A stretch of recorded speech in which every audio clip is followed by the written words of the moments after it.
Hi friends, welcome to my channel. నేను అయితే ఈరోజు ఒక మంచి రెసిపీతో అయితే మీ ముందుకు వచ్చాను.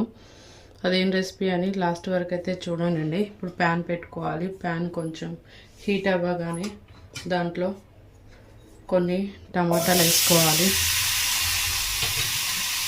దాంట్లోనే కొన్ని ఉల్లిగడ్డలు వేసుకోవాలి. దాంట్లోనే ఒక దాల్చిన చెక్క, 2 ఇలాచి, 2 లవంగాలు, కొన్ని కాజులు.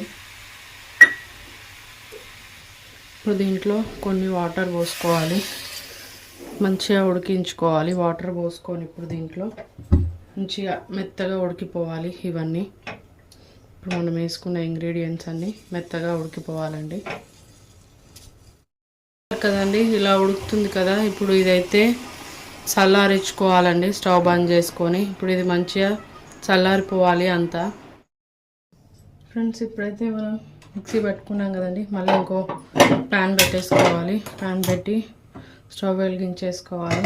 దీంట్లో కొంచెం అంతా దీంట్లో బటర్ అయితే వేసేసుకోవాలండి. ఇప్పుడైతే మొత్తం బటర్ అయితే మంచిగా మెల్ట్ అవ్వాలి. ఇప్పుడు మనం దీంట్లో కాశ్మీరీ మిర్చి పౌడర్ వేసుకోవాలండి.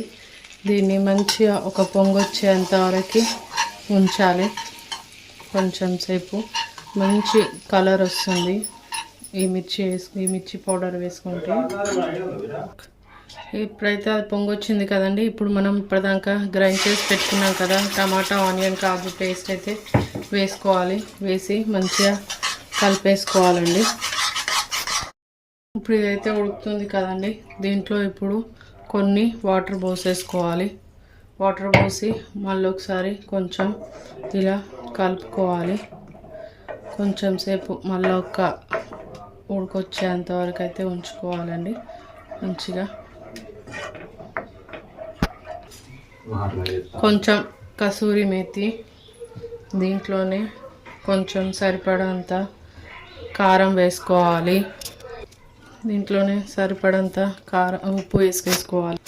దీన్ని మంచిగా మిక్స్ చేసుకోవాలి. ఇప్పుడైతే అంతా కలిసేటట్టుగా కలిపేసుకోవాలి. ఇప్పుడు దీంట్లో అయితే మనం ముందుగా కట్ చేసి పెట్టుకున్న పన్నీర్ ముక్కలు అయితే వేసేసుకోవాలి మంచిగా. ఇప్పుడు కలిపేసుకోవాలి.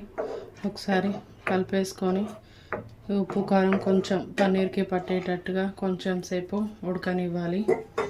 కొంచెం సేపు మూత పెట్టేసుకోవాలండి.